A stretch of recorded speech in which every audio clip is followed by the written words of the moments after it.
everyone, once again a very warm welcome to Study by Method। एक बार फिर से आप सभी का बहुत बहुत स्वागत है स्टडी बाय मेथड्स में। तो काफ़ी दिनों से हम पढ़ रहे थे वोकेबलरीज रिलेटेड टू स्टैटिस्टिक।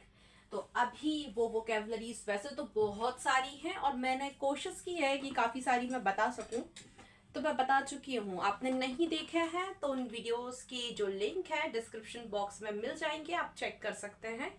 आज से एक नया टॉपिक शुरू होने वाला है स्टैटिस्टिक्स से ही रिलेटेड, विच इज मीन। तो हम मीन पढ़ेंगे आज के वीडियो में कि मीन क्या होता है, मीन निकालने के मेथड्स या अप्रोचेस कौन कौन से हैं। तो सारी चीज़ों को डिटेल में स्टडी करने वाले हैं, तो बने रहिए और जुड़े रहिए स्टडी बाय मेथड्स के साथ। तो चलिए स्टार्ट करते हैं आज का वीडियो। तो आज के वीडियो में हम सीखेंगे मीन क्या होता है। और एक बात ध्यान रखिए, जो मीन है काफ़ी इंपॉर्टेंट है और ये वीडियो बायलिंगुअल होगा। दैट मीन्स कि मैं दोनों ही भाषा का यूज़ करूंगी, हिंदी एंड इंग्लिश, तो आपको अच्छे से समझ में आ जाए। मीन इंपॉर्टेंट है, काफ़ी इंपॉर्टेंट है। इस पर बेस्ड कई सारे क्वेश्चंस कई सारे एग्जाम्स में पूछे जाते हैं। तो पूरा वीडियो आराम से लास्ट तक देखिएगा ताकि सारी चीजें अच्छे से क्लियर हो जाएं। So let's get started. Mean, तो सबसे पहले इसकी डेफिनेशन देख ली जाती है कि मीन की डेफिनेशन क्या होती है। तो अगर हम डेफिनेशन में बात करें, देखो मैं कोशिश करूंगी कि मैं अच्छे से लिखूं। The mean, or we can say average, right. Mean को एवरेज भी कहा जाता है। The mean or average is the sum का मतलब क्या होगा, प्लस करना, of all values in a data or data set divided by the number of values, so that is simply called mean। अब यहाँ हमने किसकी डेफिनेशन देखी, मीन की। मैं रिपीट कर रही हूँ, मीन की डेफिनेशन मैंने क्या लिखी है। The mean or average is the sum of all values in a data or data set divided by the number of values, and that is important. और ये डेफिनेशन है बस। अब इसका मतलब समझते हैं कि ये क्या होता है। तो मतलब समझने के लिए मुझे लगता है कि एग्जाम्पल समझने चाहिए, तो मैं एग्जाम्पल की तरफ बढ़ती हूँ। लेकिन उससे पहले इससे रिलेटेड एक छोटी सी और इंफॉर्मेशन मैं बताना चाहूंगी, तो मैं यहां लिख देती हूं। It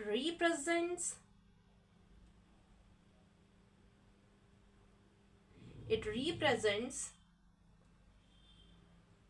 the central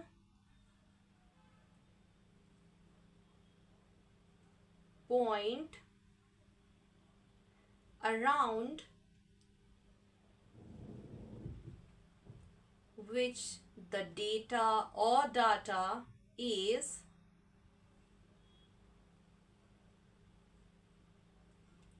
distributed, right? Okay. It represents the central point around which the data is distributed।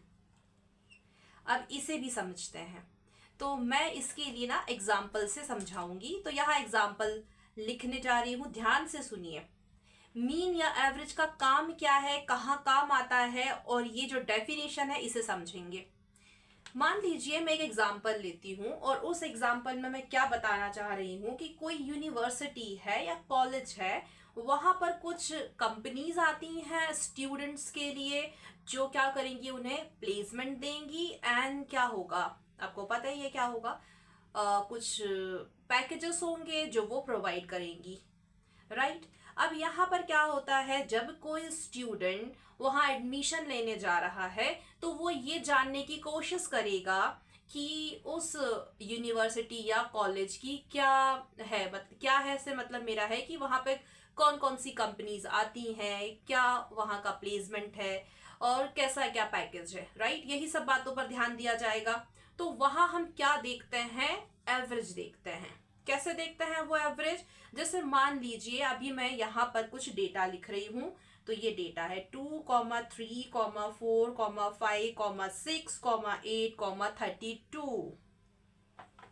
ये इंफॉर्मेशन है या डेटा गिवन है। अब इसका कहा गया कि मीन या एवरेज बताइए, तो क्या करें? तो अभी यहाँ पर हम कुछ नहीं करेंगे, डेफिनेशन पढ़िए जरा फिर से। वहां लिखा है sum of all values in a data or data set, मतलब इन सब का आपको क्या करना है? सम। सम का मतलब क्या है? एडिशन या प्लस करना। तो देखो ऐसे करेंगे, ये 2, okay just a minute, 2 + 3 + 4 + 5 + 6 + 8 + 32, right. And फिर क्या लिखा है? Divided by the number of values. जो भी यहाँ पर नंबर्स हैं उनसे आप क्या करो? काउंट करके डिवाइड कर दो। तो गिनती लगाओ जरा कितने नंबर हैं? 1 2 3 4 5 6 7, 7 है। दैट मीन्स कि ये डिवाइड होगा 7 से। अब क्या करना है? बेसिक मैथमेटिक्स करेंगे, तो इन सबको ऐड करो, प्लस करो, तो कितना आएगा? जब आप इन्हें प्लस करेंगे तो आपको मिलेगा 60 एंड डिवाइडेड बाय 7। 60 को 7 से डिवाइड करेंगे ना, तो आंसर कुछ पॉइंट में आएगा, something 60 divide by 7, 8.5 something, right. तो ये हमारा क्या आ गया? एवरेज या मीन आ गया। एवरेज या फिर मीन आ गया। अब यहाँ पर जरा एक और एग्जाम्पल से समझिए। ये तो फर्स्ट एग्जाम्पल लिया मैंने, मैं एक और एग्जाम्पल से समझाना चाहूंगी। मान लो कि एक स्कूल है, वहां पर कुछ स्टूडेंट हैं और उनके कुछ सब्जेक्ट है। मान लो कोई एक सब्जेक्ट है, मान लीजिए, है ना। तो उस एक सब्जेक्ट में उनको 100 में से नंबर मिले हैं, 100 में से नंबर मिले हैं। तो किसी स्टूडेंट को मिला 10 नंबर, किसी को मिला 20 और किसी को मिला 30, ये 100 में से, ठीक है। अब ये मीन है। अब इसका एवरेज या मीन कैसे निकलेगा? ये तो डेटा है, मीन तो नहीं है, डेटा दे रखा है, इंफॉर्मेशन दे रखी है। तो मैं कैसे निकालूंगी?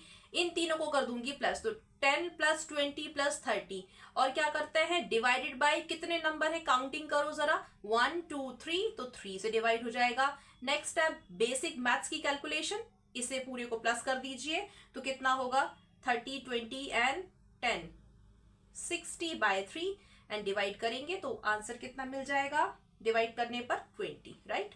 तो इसका एवरेज या मीन कितना आया? 20। अब यहां ध्यान से जरा समझिए, मुझे कुछ बताना है और काफी इंपॉर्टेंट है, ध्यान से सुनिएगा।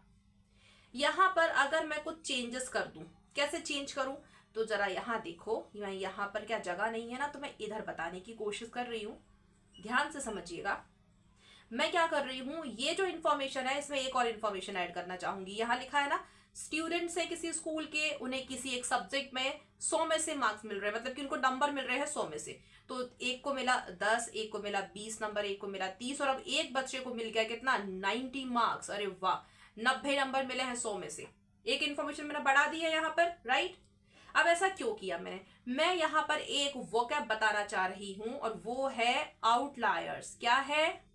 यहां लिख के दिखा रही हूं,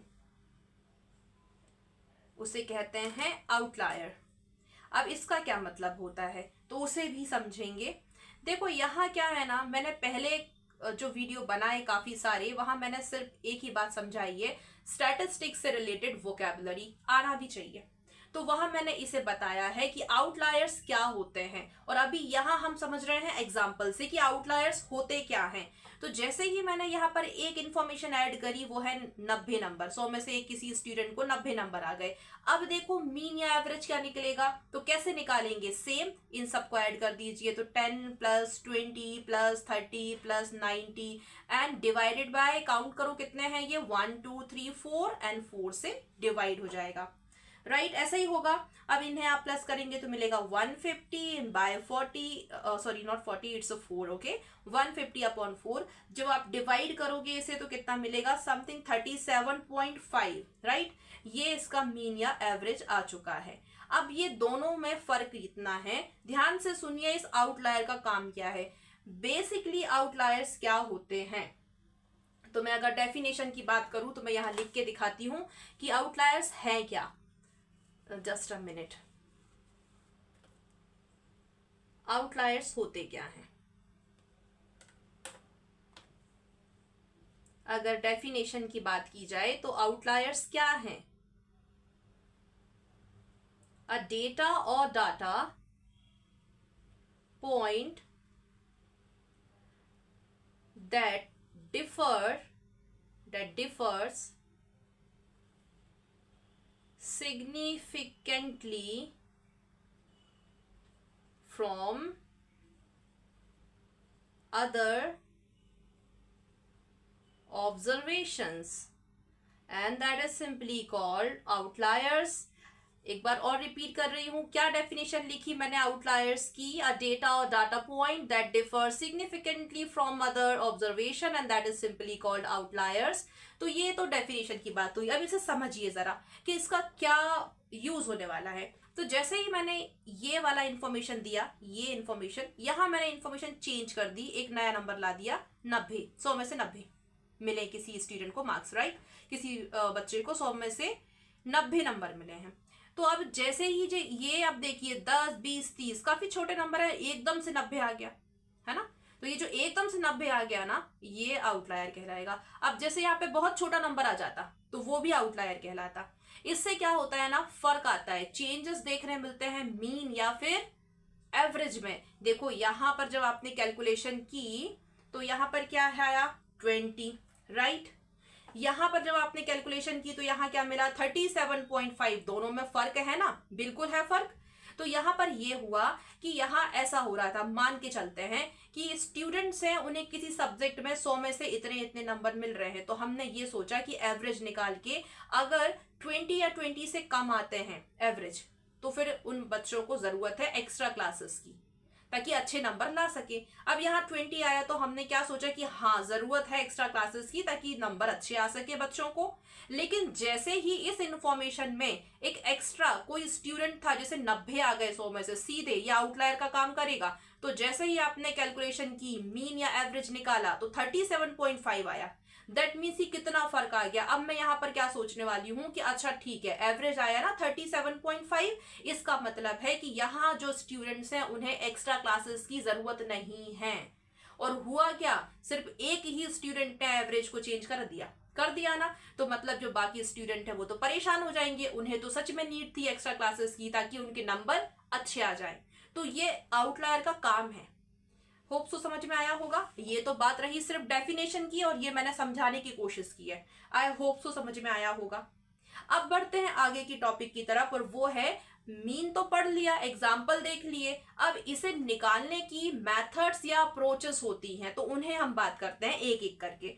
तो मैं यहाँ पर मेथड का नाम लिखूंगी सबसे पहले इसे मिटा देते हैं, फिर देखते हैं आगे।